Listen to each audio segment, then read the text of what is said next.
अब हम पढ़ेंगे सर्वनाम का पद परिचय करना। सर्वनाम शब्द से ही जैसे विदित होता है, सर्वनाम सभी नामों की जगह जिसको प्रयोग किया जाए वह कहलाता है सर्वनाम। यानी जिस शब्द को हम किसी भी नाम की जगह प्रयोग करते हैं वह सर्वनाम कहलाता है। अगर परिभाषा ले लें तो संज्ञा की जगह प्रयुक्त शब्दों को सर्वनाम कहते हैं।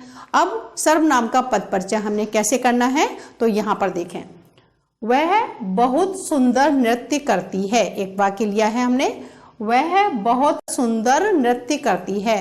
कौन नृत्य करता है? वह। तो वह यहाँ पर नाम नहीं दिया है, यानी नाम की जगह इसको प्रयोग किया गया है, इसलिए यह क्या हुआ? सर्वनाम। अब सर्वनाम कौन सा हुआ? पुरुषवाचक सर्वनाम।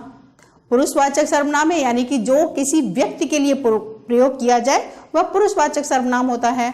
यहाँ पर यह नृत्य करती है, ये स्त्रीलिंग है, तो आप यह मत समझ लेना कि ये पुरुषवाचक की जगह स्त्रीवाचक हो जाए। तो पुरुषवाचक उस भेद का नाम है, यानी किसी व्यक्ति के लिए जो प्रयोग किया जाएगा वह पुरुषवाचक है। तो क्या लिखेंगे हम? जब हमने वह का परिचय देना है तो वह, जब हम परिचय देंगे तो क्या हुआ? पुरुषवाचक सर्वनाम। अब वचन कितना है? एक वचन है। और लिंग कौन सा है? स्त्रीलिंग है, क्योंकि यहाँ पर हमने कैसी क्रिया का प्रयोग किया है? स्त्रीलिंग। करती है, वह सुंदर नृत्य करता है, तो यही वह पुल्लिंग हो जाता, लेकिन यहाँ पर करती है क्रिया का प्रयोग किया गया है, इसलिए ये स्त्रीलिंग है। तो वह के आगे हम क्या लिखेंगे? पुरुषवाचक। पुरुषवाचक क्या है? ये सर्वनाम। अब और क्या है? स्त्रीलिंग। वही सभी बातें लिखनी है जो हम संज्ञा में लिखते हैं, वही सभी कुछ हमने सर्वनाम में भी लिखना है। स्त्रीलिंग हुआ, और अब क्या है? ये स्त्रीलिंग हो गया एक वचन। क्या लिखेंगे इसमें? एक वचन। और फिर ये क्या है कि यहाँ पर कर्ता की तरह इसका प्रयोग किया गया है, इसलिए ये वाक्य का कर्ता है या वाक्य कर्तृवाच्य है। ये बातें हमने यहाँ पर लिखनी होंगी। दूसरा वाक्य ले लें, यह तो कमला की सहेली है। यह तो, अब यहाँ पर देखें कौन है? यह तो कमला की सहेली है। तो यह शब्द का जो प्रयोग किया गया यहाँ पर निश्चित तौर पर बताया जा रहा है कि यह जो बालिका है, यह लड़की है, यह जो भी है वो कौन है? कमला की सहेली है। तो ये सर्वनाम का जो भेद होता है क्या है? निश्चयवाचक सर्वनाम। तो यहाँ पर क्या हुआ? यह जब का हम परिचय देंगे तो यह निश्चयवाचक सर्वनाम है। अब क्या है? सहेली है, एक वचन। एक वचन तो है ही, स्त्रीलिंग हुआ क्योंकि वो सहेली है, तो इसलिए वो स्त्रीलिंग हुआ और एक वचन हुआ। अब यहाँ पर देख रहे हो आप कि वो क्या है? कमला की सहेली है, तो यहाँ पर इसे भी कर्ता की तरह प्रयोग किया गया है। तो इस तरीके से हम यहाँ पर जो सिर्फ भेद बदल जाता है और सभी कुछ उसी तरह है जैसे कि हमने अभी ऊपर वाले वाक्य में किया था।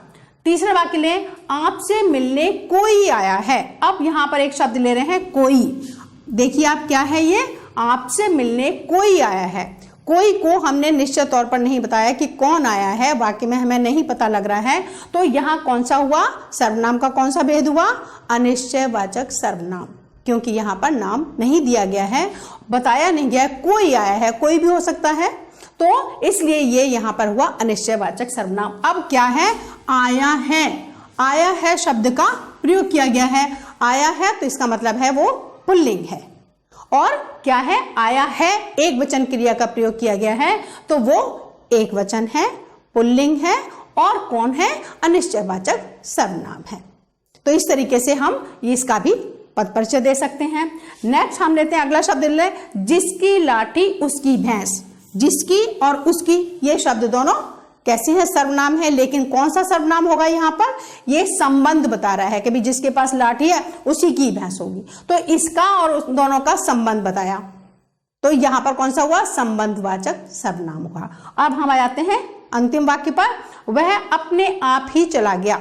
अपने आप, अपने आप ये सर्वनाम शब्द है, लेकिन कौन सा सर्वनाम होगा? ये निजवाचक सर्वनाम। तो हमें सिर्फ क्या करना है बेटा कि जो शब्द हैं उनको हमने समझना है कि ये क्या है?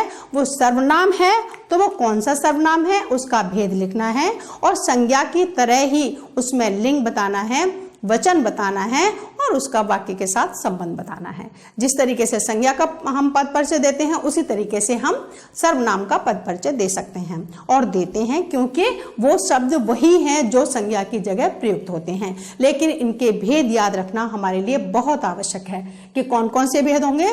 पुरुषवाचक है, ये निश्चयवाचक है, यहाँ पर प्रश्नवाचक है, यहाँ पर क्या है संबंधवाचक है, और ये अपने आप ही चला गया निजवाचक है। तो इस तरीके से हमें शब्दों का पद परिचय हम दे सकते हैं जो सर्वनाम शब्द होते हैं। इसी तरीके से हम और वाक्यों का भी प्रयोग करके, अभ्यास करके उन शब्दों को समझ सकते हैं।